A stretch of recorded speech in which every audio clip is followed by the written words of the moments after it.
Welcome back to Tommy's Tune-Ups. Just wanted to give an update on the Honda Odyssey FL250. So my race seat came in, I got seat belts, got all kinds of guards, fenders are on there looking nice. I haven't screwed them down yet because I'm going to do a new footwell tub. I got another one back there. I'm going to paint that all up nice. Got all my wheels, got my tires, and I've had a whole pile of other parts come in. So a bunch of new old stock Honda stuff, some reproduction, and then some other. I haven't done too much. It's winter, so I'm focusing on getting the old sleds running that I have. I really want to get this done for the spring, so I'm going to get going on it soon, hopefully. I think the only thing I'm waiting for still is the fuel pump. So I bought a used fuel pump and a rebuild kit because this one didn't have one on it. So I want to get that fuel pump rebuilt and get that going.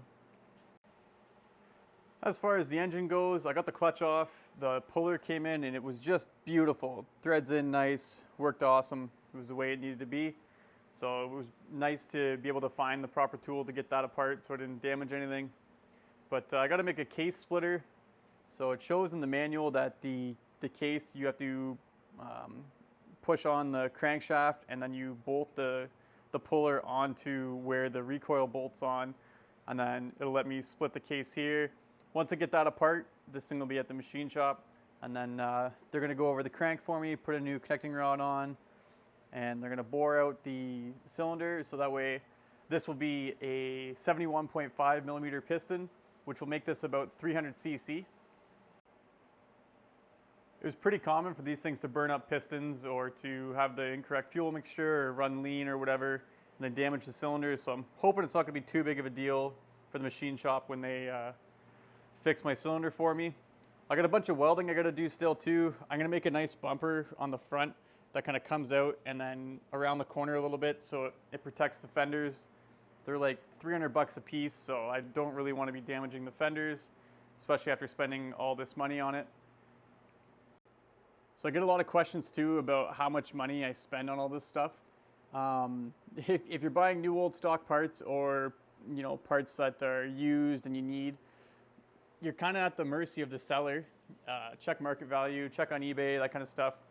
But I'd say I probably have at least $4,000 in this as it sits. I don't really know if it's worth that. I mean, 4 to 5 grand when it's all done.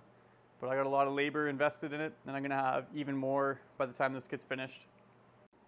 A little note, if you're gonna do this to yours and you wanna put this same seat in, this is the 18-inch wide Jags aluminum race seat from the States.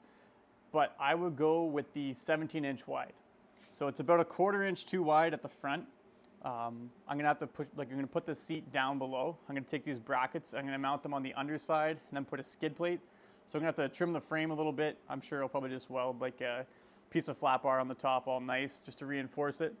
But if I was doing this again, I think I'd buy the 17-inch race seat.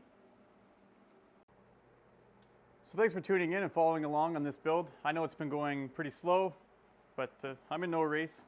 This is just for myself and my girlfriend to ride, so it's not like somebody's paying me to do this for them, but it's gonna be an awesome machine when it's done.